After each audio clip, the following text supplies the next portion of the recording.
Farmers అందరికీ నమస్కారం. మీ boiler చిక్స్లో mortality పెరుగుతుందా లేక గ్రోత్ స్లోగా ఉందా? అయితే ఈ చిన్న మిస్టేక్స్ మీరు కూడా చేస్తుండొచ్చు. ప్రజెంట్ మీరు వీడియోలో చూస్తున్న బాయిలర్ చిక్స్ని మా పీపీఎఫ్ హ్యాచరీ నుండి 500 బాయిలర్ చిక్స్ని కస్టమర్ తీసుకోవడం జరిగింది. ఈ కస్టమర్ బ్రూడింగ్ అయితే బాగా చేశారు.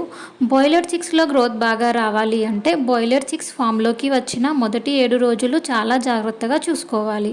ఈ టైంలోనే చిక్స్ని ప్రాపర్ కేర్ చేస్తే మొర్టాలిటీ తగ్గి గ్రోత్ సూపర్గా ఉంటుంది. బ్రూడింగ్ టెంపరేచర్ 30 to 34 degrees ఉండేలా చూసుకోవాలి. చిక్స్ గుంపులుగా ఉంటే వాటికి సరైన టెంపరేచర్ లేదు అని గమనించి వాటికి అనుగుణంగా ఉన్న టెంపరేచర్ని సెట్ చేయాలి. చిక్స్ షెడ్లోకి వచ్చిన వెంటనే గ్లూకోజ్ వాటర్ కానీ విటమిన్ సప్లిమెంట్స్ కానీ ఇవ్వాలి. దీనివల్ల చిక్స్లో స్ట్రెస్ తగ్గి యాక్టివ్గా అవుతాయి.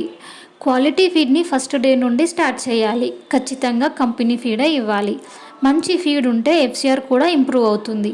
మా పీపీఎఫ్ హ్యాచరీలో healthy and quality A1 grade broiler chicks అవైలబుల్గా ఉన్నాయి. ప్రతి ఒక్క చిక్కి ప్రాపర్ వ్యాక్సినేషన్ చేసి సేఫ్గా ప్యాకింగ్ చేసి ఫార్మర్స్కి సప్లై చేస్తాము. ఫార్మర్స్ తీసుకునే క్వాంటిటీని బట్టి బై రోడ్ ట్రాన్స్పోర్టేషన్ కానీ బై ట్రైన్ ట్రాన్స్పోర్టేషన్ కానీ ఫ్రీ డెలివరీ ఉంటుంది. పౌల్ట్రీ ఫార్మర్స్కి ఎవరికైనా క్వాలిటీ బాయిలర్ చిక్స్ కావాలి అంటే మా పీపీఎఫ్ హ్యాచరీని సంప్రదించండి.